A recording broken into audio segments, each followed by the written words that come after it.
Good morning. Today is day 29. God is enough. 2 Corinthians 12 verse 9 says, "But he said to me, my grace is sufficient for you, for my power is made perfect in weakness." Paul had what he called a thorn in the flesh. He never said exactly what it was. He begged God 3 times to remove it, and God said no. But then he said something that really, it just took Paul's entire framework and for strength, and he turned it completely upside down. He says, "My grace is sufficient. My power is made perfect in weakness." What?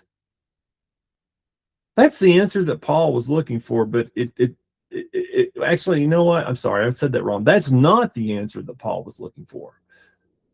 But it turned out to be exactly what he needed, because it shifted his focus from what he lacked to what God had already provided. Think about Adam and Eve in the garden.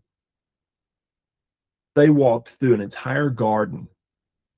We don't know how big it was, but I suspect it was very large, that was full of abundance. Every need was met. They walked through the entire garden past the abundance just to take and focus on the lack.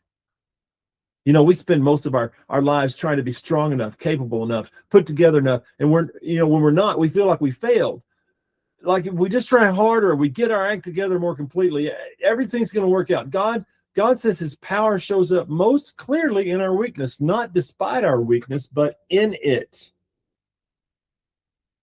When we're at the end of ourselves, when we have nothing left to offer, when the resources that we normally rely on, they're completely gone, that's when his sufficiency becomes completely undeniable. 2 Corinthians 12:10 says, "That is why, for Christ's sake, I delight in weaknesses, in insults, in hardships, in persecutions, in difficulties. For when I am weak, then I am strong."